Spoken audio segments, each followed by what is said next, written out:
Communist जो movement है इसके लिए पैसा कहां से आ रहा है और कैसे आ रहा है, इसको सबसे पहले आप इस तरह समझिए कि सबसे पहले उन दवाओं को खोजा गया, उन सर्जरीज को आसान किया गया जिनसे हम जेंडर चेंज कर सकते हैं। मार्केट में वो दवाएं अवेलेबल हो गई जिससे हम जेंडर चेंज कर सकते हैं। मार्केट में वो सर्जन तैयार कर दिए गए और वो मेथड तैयार कर दिया गया जिससे जेंडर चेंज किया जा सकता है। अब मार्केट में सामान आ गया है, ग्राहक नहीं है। बिल्कुल। तो उन ग्राहकों को पैदा करना है।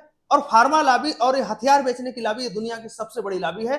ये कहीं ये 200 400 500 करोड़ के लिए कुछ नहीं है, क्योंकि ये जानते हैं कि यदि हमने इस एलजीबीटीक्यू को एक आंदोलन के रूप में स्थापित कर दिया तो इससे जो दवाओं की बिक्री होनी है और जो सर्जरी से उनको एक धन मिलना है वो इतना बड़ा है कि इन कम्युनिस्टों को, जो कि परजीवी होते हैं, क्योंकि आप जानते हैं कम्युनिस्ट कभी पैसा कमा नहीं सकते, वो केवल लूट सकते हैं या बने हुए पैसे में।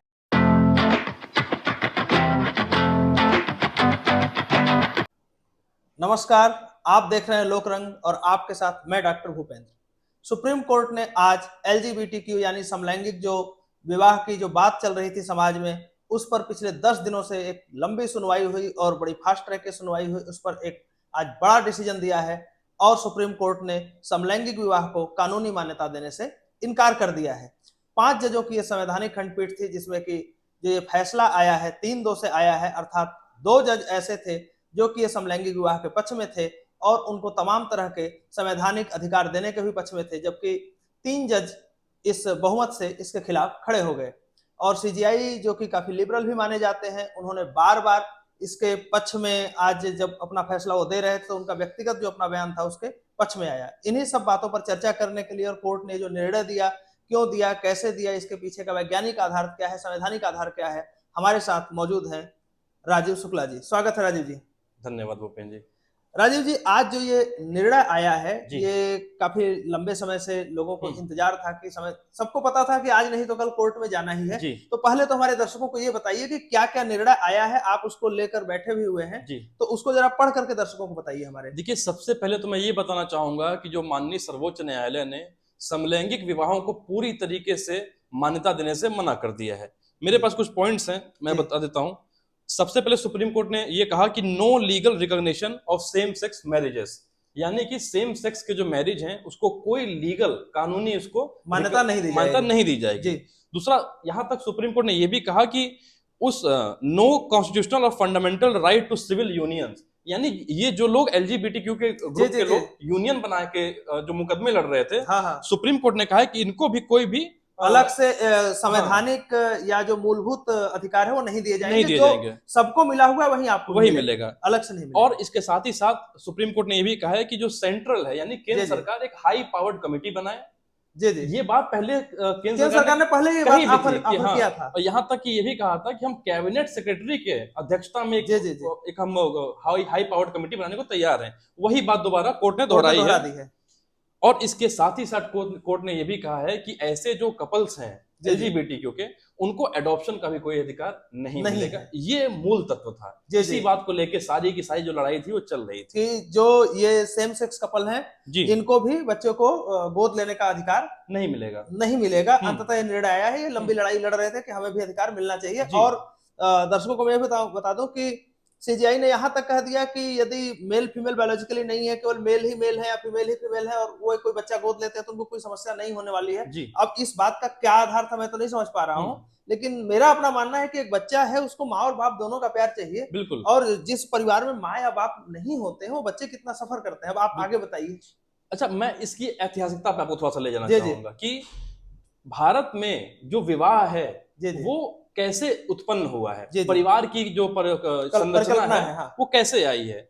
उत्तर मतलब वैदिक काल से ही पहले की बात बताऊं मैं आपको, जब मनुष्य जंगलों में रहा करता था तो उसने तय किया कि भाई हम एक ऐसे इंस्टीट्यूशन में जाएंगे जहां पे व्यक्तियों के कामों को निर्धारित किया जाएगा और साथ ही साथ समाज आगे बढ़ता रहे, ऑफस्प्रिंग्स आते रहें, इसके लिए विवाह, मनुष्यता की अपनी एक यात्रा है सकारात्मक दिशा में। जी। तो अभी ये जो ग्रुप हैं इस तरीके की जो बातें कर रहे थे पिछले दिनों से, जो बहुत ज्यादा मतलब हाइप भी उनको बहुत मिला, और जितने भी लिबरल्स हैं, कम्युनिस्ट हैं, और यहाँ तक कि मैंने देखा कि बहुत सारे मुस्लिम जो गिरोह हैं वो भी इसको समर्थन करने में लगे हुए थे। वो केवल इसलिए समर्थन कर रहे थे कि जो एक हिंदुओं का जो परिवार का कल्चर है जी, जो हिंदुस्तान को सुरक्षित रखे हुए, यहाँ के तंत्र को सुरक्षित रखे हुए, कहीं ना कहीं उसके विरोध में ये सारे कट्टरपंथियों को लग रहा था कि एक बड़ा मौका है जिसके द्वारा उस पर हम अटैक कर सकते हैं उस पर। हालांकि हाँ। जो आप देखें अरब देशों में तो क्या क्या सजाएं होंगी वो दर्शकों को आप बताएं, यदि सेम सेक्स के संबंध है तो मृत्यु दंड है वहां पे पूरी तरीके से। जी जी, आप जाएं सऊदी अरेबिया में, इस टाइप के कृत्य करते पाए जाने पर भी मृत्युदंड होता है और दिया गया है वहां पे। जी जी, और ऐसे ऐसे केसेस हैं कि मतलब दुनिया भर के पिटिशंस ने लगाई गई, वहां की सरकारों से गुहार लगाई गई माफ करने के लिए, पर उन्होंने माफ नहीं किया है। उसके बाद भी यहाँ पे जब भारत की बात आती है तो इस टाइप के तत्व आते रहते हैं। तो भूपेंद्र जी, मैं इस पे बात कर रहा था कि किस तरीके से परिवार का कॉन्सेप्ट आया, किस तरीके से समाज की जो संरचना है उसको लगातार आगे बढ़ाए रखने के लिए मनुष्यता की जो यात्रा आपने बताई उसको चलने के लिए सब आया, विवाह का एक संरचना उत्पन्न हुआ। और अभी मैं आपको कुछ दिन पहले की एक कोर्ट के एक फैसले पे बात करना चाहूंगा कि कोर्ट ने ये कहा था कि जो विवाह है हिंदू धर्म में वो बिना वैदिक कर्मकांड के अगर हुए हैं तो उसको भी मानने से इनकार किया था कोर्ट ने। कहने का मतलब यह है कि विवाह केवल एक महिला और पुरुष साथ में रह रहे हैं और बच्चे पैदा कर रहे हैं, ये विवाह नहीं है जी। विवाह की अपनी एक धार्मिक और सामाजिक मान्यता है जिसके पूरे हुए बिना विवाह को विवाह यानी कि दो लोगों को साथ रहना और बच्चा पैदा करने की प्रक्रिया को विवाह नहीं कहा जा सकता है। तो मुझे ये नहीं समझ में आ रहा है कि जो ये LGBTQ है, इसके बारे में बात कर रहा हूं, तो समाज आप अपने बेडरूम में क्या कर रहे हैं, ये निजी मामला है, ये निजी मामला है, इसमें समाज और सरकार का क्या रोल है। मेरा अपना जो मानना है राजीव जी, मैं अपनी बात रख दे रहा हूं कि आप बेडरूम में क्या कर रहे हैं ये दुनिया को बताने की जरूरत नहीं है। बिल्कुल, एक महिला और पुरुष की शादी होती हो अपने बेडरूम में क्या करते हैं, शादी बताने नहीं जाते हैं ना, बताने नहीं जाते हैं। तो आप दुनिया भर को चिल्ला चिल्ला करके क्यों बताना चाह रहे हैं कि हम ये करते हैं, ये करते हैं, ये करते हैं। तो आपको वास्तव में अपना जो ये सहयोगी या पार्टनर चूज किया है उसके साथ आपको एक अस्थायित्व चाहिए या समाज में आप एक अस्थायित्व लाना चाह रहे हैं, ये भी एक बड़ा प्रश्न मेरे मन में आ रहा है। बिल्कुल। और इसके बारे में आप जरा सा दर्शकों को यह भी बताइए कि ग्लोबल मार्केट फोर्सेज जो है वो किस तरह से भारत में इस चीजों को बढ़ा रही हैं, क्योंकि भारत में देखा जाए तो ये सब बातें अभी 5 साल पहले तक नहीं थी।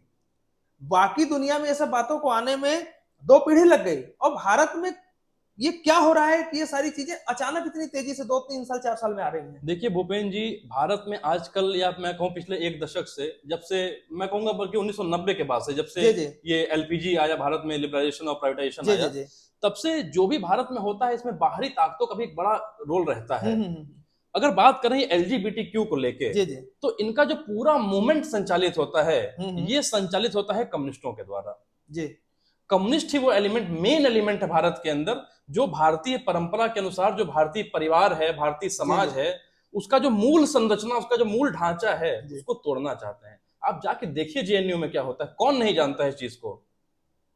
तो आप ये कह रहे हैं कि जिस तरह से वो अपना एक जीवन शैली जिसमें कहें कि अंततः एक फ्रस्ट्रेशन की तरफ, उदासी की तरफ, अकेलेपन की तरफ जाता है, उसको पूरे समाज की तरफ, समाज में लाना चाह रहे हैं। बिल्कुल, आप जाके देखिए JNU में या और भी जहाँ पे कम्युनिस्टों की जिसको गढ़ माना जाता है, ऐसे लोग सिर्फ अपने भोग विलासता के लिए सामने वाले को नग्न करने पे उतारू हैं, उस चीज पे मोटिवेट कर रहे हैं कि आप नग्न हो जाइए, नग्न होने को स्वतंत्रता बता रहे हैं ये लोग। और ये मैं सही बता रहा हूँ, और ये उसी का शोषण को स्वतंत्रता के रूप में डिफाइन कर दिया। बिल्कुल बिल्कुल, शोषण को सामान्यतः किसी को अगर किसी स्त्री को अगर नग्न करने का कोई प्रयास करे तो शोषण है, ये अपराध है, कानूनन अपराध है, उसको वो लोग अधिकार बता रहे हैं। आप देखिए किस तरीके से माइंड से खेला जाता है, किस तरीके से साइकोलॉजिकली लोग डिस्टर्ब कर रहे हैं लोगों को। और जो LGBTQ का पूरा मसला है, पूरा मामला है, ये भी उन्हीं के द्वारा पोषित है पूरी तरीके से। एक स्टेप में पीछे जा रहा हूं जी, दर्शकों को एक, मैं चूंकि चिकित्सक हूं, वो एंगल भी समझाना जरूरी है। बिल्कुल कि ठीक है LGBTQ के जो लोग हैं वो सामने आकर आंदोलन कर रहे हैं, उनके पीछे जो एक मानसिकता है और आर्थिक रूप से जो सशक्तिकरण हो रहा है वो कम्युनिस्टों के द्वारा हो रहा है। लेकिन कम्युनिस्ट तो स्वयं परजीवी हैं, बिल्कुल पैरासाइट हैं। हाँ, पैरासाइट हैं। तो दर्शकों आपको ये जानना जरूरी है कि ये कम्युनिस्ट जो मूवमेंट है इसके लिए पैसा कहां से आ रहा है और कैसे आ रहा है। इसको सबसे पहले आप इस तरह समझिए कि सबसे पहले उन दवाओं को खोजा गया, उन सर्जरीज को आसान किया गया जिनसे हम जेंडर चेंज कर सकते हैं। मार्केट में वो दवाएं अवेलेबल हो गई जिससे हम जेंडर चेंज कर सकते हैं। मार्केट में वो सर्जन तैयार कर दिए गए और वो मेथड तैयार कर दिया गया जिससे जेंडर चेंज किया जा सकता है। अब मार्केट में सामान आ गया है, ग्राहक नहीं है। बिल्कुल। तो उन ग्राहकों को पैदा करना है, और फार्मा लॉबी और ये हथियार बेचने की लॉबी, ये दुनिया की सबसे बड़ी लॉबी है।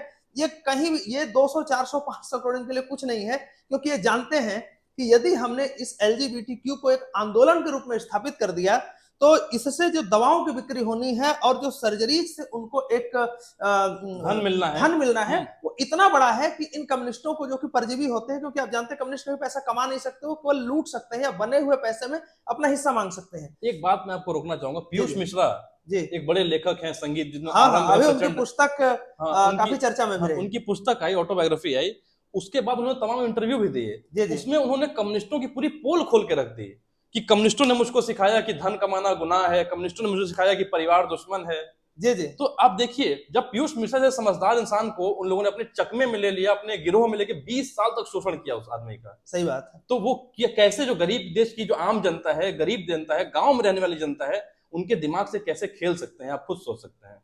ये बात, इससे मैं सहमत हूं जी। और उससे बड़ी महत्वपूर्ण बात राजीव जी ये है कि ये साथ रहने का इनको अधिकार चाहिए कि भाई कोई यदि आपको ईश्वर ने वैसा बना दिया, चलिए हमने मान लिया आपको ईश्वर ने बना दिया, आपके साथ अच्छा नहीं हुआ, हमें आपके साथ सहानुभूति है, बिल्कुल, आप रहिए, आपको कौन मना कर रहा है, लेकिन आप इस पर क्यों तुले हुए हैं कि जो समाज है वो भी स्वीकार कर ले।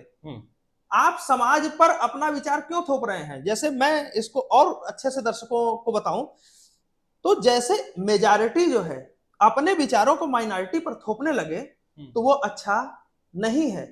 उसी तरह से ये जो माइनॉरिटी है, यानी 0.1% पॉपुलेशन है या 0.01% पॉपुलेशन है, यदि वो मेजॉरिटी के ऊपर ये दबाव बनाने लगे कि आप हमें स्वीकार करिए, स्वीकार करिए, स्वीकार करिए, अपने बीच में शामिल करिए, वो भी तो अच्छा नहीं है। ये भी अच्छा नहीं है। ये भी एक अधिकारों का हनन है। मेजॉरिटी द्वारा जिस तरह से माइनॉरिटी के अधिकारों को समाप्त करना गलत है, उसी तरह माइनॉरिटी द्वारा इमोशनल ब्लैकमेलिंग करके मेजॉरिटी के अधिकारों पर डाका डालना भी उचित नहीं है। और मुझे यह लगता है कि जैसे कोई व्यक्ति अंधा हो जाए, ठीक है, तो अंधा होना उस व्यक्ति की गलती नहीं है, तो उस व्यक्ति को अंधा कह के गाली देना, उसका तिरस्कार करना बिल्कुल भी उचित नहीं है। हम उसको कहेंगे यार ठीक है आपके साथ, लेकिन ये अब अंधा व्यक्ति ये मांग करे कि सभी लोग हमारे समर्थन में आंख फोड़ना शुरू करें, सभी लोग ये कहें कि अंधा होना बहुत अच्छा होता है, अंधा होना कूल है, अंधा होना फैशन है, अंधा होने के लिए हम लोग चौराहे पर प्रदर्शन करेंगे। इस स्तर की मूर्खता मुझे ये LGBTQ लगती है। और दर्शकों को भी समझना पड़ेगा कि किस तरह से ग्लोबल मार्केट फोर्सेज आपको दो तरह से आपका शोषण करने के लिए आ रही हैं। पहला तो ये कि धन कमाने के लिए पहले दवाओं का और सर्जरी का आविष्कार हुआ, फिर आपका पैसा भी उनके पास जाना है, और आपकी जो फैमिली वैल्यूज है, जो परिवार है, जो इस हमारे खासकर मिडिल क्लास को बाइंड करके रखती है, सुख दुख का साथी बना के रखती है। आज हमारे देश में वृद्धाश्रम इतने कम है तो मिडिल क्लास का जो फैमिली वैल्यू है उसके कारण है। हमारे यहाँ इतना क्राइम कम है, डिप्रेशन कम है, डाइवोर्स रेट कम है, भारत डाइवोर्स रेट कम है, सबसे कम है दुनिया में, और हम कहें कि जो साइकोलॉजिकल डिसऑर्डर है वो सबसे कम है। तो इसका कारण एकमात्र है कि हमारे पास परिवार है, बिल्कुल, हमारा दुख बांटने के लिए भी, हमारा सुख बांटने के लिए भी है। तो ये तमाम चीजें हैं जिस पर कि हमें लगता है कि नजर गड़ा करके हमें देखना पड़ेगा। अब मेरा अगला प्रश्न ये है जी कि ये जो पेटिशनर थे ये कौन कौन थे, और कहीं ऐसा तो नहीं कि इन पेटिशनर का अपना भी कुछ स्वार्थ था। आप पूरा लिख कर लाए हुए हैं और मोबाइल में भी सब आपने सेव कर रखा है, उसको भी जरा सा बताइए। देखिए, कुछ सीनियर एडवोकेट्स हैं इसमें पेटिशनर, मैं दो एक के नाम बता दूं। मुकुल रोहतगी जी हैं इसमें, अभिषेक मनु सिंघवी इसमें पेटिशनर हैं। अभिषेक मनु सिंघवी, दर्शकों आप जानिए, वही कांग्रेसी नेता रहे हैं जो जज बनाया करते बंद कमरों में जज बनाया करते थे। जी जी। और इसके अलावा आनंद ग्रोवर हैं, गीता लूथरा हैं। गीता लूथरा का भी पूरा कम्युनिस्ट इतिहास रहा है। जी जी। और इनसे भी मतलब ज्यादातर लोग जो इस फील्ड के हैं उनको जानते हैं कि इनके क्या विचार हैं। उसका सौरभ कृपाल हैं। सौरभ कृपाल के बारे में दर्शकों को बताना जरूरी है। सौरभ कृपाल स्वयं जो है ये एक अपने मेल पार्टनर के साथ ही रहते हैं, वकील हैं, बड़े वकील हैं, और इनका जो मेल पार्टनर है यानी कि ये गे हैं, और इनका जो साथी है वो विदेश का रहने वाला है। और बार बार जो है कॉलेजियम की तरफ से इस व्यक्ति का नाम जा रहा है कि इसको हाईकोर्ट का जज बना दिया जाए, और केंद्र सरकार ने पूरी तरह से मना कर दिया है। पहला कारण तो जो कॉलेजियम वो ये कह रहे हैं कि वो गे हैं, इसलिए आप इसको बनाने से मना कर रहे हैं, ये गलत बात है। हालांकि केंद्र सरकार का कहना है कि वो गे हैं कि लेस्बियन है, एक्टिव है, पैसिव है, उससे मेरा लेना देना नहीं है। लेकिन इस व्यक्ति का जो पार्टनर है वो विदेशी है, और विदेशी व्यक्ति के साथ कोई बड़े कोर्ट का जस्टिस यदि रहेगा तो ये हमारे देश के हित के खिलाफ है। और एक बात मैं और जोड़ना चाहूंगा कि जो सौरभ कृपाल है, क्योंकि खुद ये गे हैं, जी जी, देखिए गे होना कोई गुनाह नहीं है, आपने बताया कि अपनी चॉइस है, मगर इस स्तर का व्यक्ति अगर किसी संवैधानिक पद पे बैठता है जी, तो उसके सामने जो पिटीशंस आएंगे, ये जाहिर सी बात है कि बायस्ड हो जाएगा। और जज होने के लिए अनबायस्ड होना भारत में या किसी भी देश किसी भी समाज में बहुत जरूरी है कि जो जज है इसको जजमेंट वही फिर वही माइनॉरिटी का जो मत है वो मेजॉरिटी के ऊपर लागू करेंगे जी। तो मुझे लगता है कि अभी तक जो हम लोग LGBTQ के बारे में जो चर्चाएं करते रहे हैं वो एक हल्के तौर पर करते रहे हैं, मजाक के तौर पर करते रहे हैं। लेकिन जैसे जैसे आप पूरे देश और दुनिया को देखते जाएंगे, कई जगहों पर जो है बच्चे अपने टीचर से मना कर दे रहे हैं कि आप मुझे ही या सी मत कहिए, मुझे डिसाइड कर देने दीजिए कि मेरा जेंडर क्या है, मैं मेल हूं कि फीमेल हूं। और इस तरह के मानसिक रोग को यदि आप कूल बना करके प्रस्तुत करेंगे तो देश और समाज किस तरफ जाएगा। और एक बात मैं और आपको बताता हूं जो कि आपको जानना जरूरी है। आप देखेंगे कि जो साइकोलॉजी से रिलेटेड एसोसिएशन है अमेरिका के स्तर पे, यूरोप के स्तर पे, उनका कॉपी करके जो इंडियन साइकोलॉजी के एसोसिएशन है, साइकेट्रिस्ट एसोसिएशन है, ये सीधे सीधे जो है लेटर निकाल रहे हैं कि ये होना मानसिक रोग नहीं है, ये होना गलत, बिना अध्ययन के। ये बात दर्शकों को जानना जरूरी है, ये तुरंत ये लेटर निकालते हैं। आप ये बताइए कि यदि गे होना, लेस्बियन होना या ये सब होना ठीक है कि नहीं है, उसके लिए इन परिवारों पर 1 पीढ़ी 2 पीढ़ी आप अध्ययन करेंगे, फिर देखेंगे कि डिप्रेशन रेट क्या है, साइकोलॉजिकल स्टेबिलिटी है कि नहीं है, इसमें जो बच्चे पड़े हैं उनके साथ क्या हुआ, इसका कोई अध्ययन इन एसोसिएशन ने नहीं किया। क्योंकि इनको एक डॉक्टरेट की डिग्री मिल गई है, इन्होंने एसोसिएशन बना लिया है, इनको कहीं से फंडिंग मिल गई है, या फिर फंडिंग नहीं मिली है तो इनके विचार उस तरह से हैं, तो ये लेटर निकाल रहे हैं कि ये जो आदेश जारी करते हैं, आदेश जारी राजा हो देश के। जबकि पूरा मेडिकल साइंस लगभग 2-3 दशक से एविडेंस बेस्ड मेडिसिन की तरफ चला गया है कि यदि आपको एक छोटी सी बात करनी, एक मेडिसिन भी लिखनी है, तो आपको दिखाना होगा कि ये रिसर्च हुए हैं, इन्होंने किया है, इतने पेशेंट में किया है, ये रिजल्ट आया है और ये सिग्निफिकेंट पी वैल्यू आई है, इस कारण हम ये दवा चला रहे हैं। और ये जितने साइकोलॉजी के और साइकेट्रिक एसोसिएशन है, चाहे वो इंडिया के हो चाहे इंडिया के बाहर हो, ये आदेश निकाल रहे हैं जैसे ये एकेडमिक एसोसिएशन ना होकर के कोई पार्टी या संस्था हो, जैसे ये लोकसभा हो गए हो, जैसे संसद हो गए हो। तो इस तरह से जो एक माहौल बनाया जा रहा है कि दुनिया भर के वैज्ञानिक ये कह रहे हैं, साइकेट्रिस्ट ये कह रहे हैं, साइकोलॉजी के लोग ये कह रहे हैं, ये सब फ्रॉड बातें हैं। इसको बहुत से ध्यान से समझने की जरूरत है, सीरियस होकर देखने की जरूरत है, अपने बच्चों पर ध्यान देने की जरूरत है। क्योंकि नेतागिरी दिखाते समय, बड़ी बड़ी बातें करते समय आपके पास ये वामपंथी, ये लंपट कम्युनिस्ट आएंगे, लेकिन जब आपके बच्चे के साथ कोई समस्या हो जाएगी तो उसकी जिम्मेदारी सिर्फ और सिर्फ आप पर होगी। आपने इस चर्चा को सुना, आपको बहुत बहुत धन्यवाद। आप हमारे चैनल को सब्सक्राइब करिए और वीडियो को लाइक करिए। नमस्कार।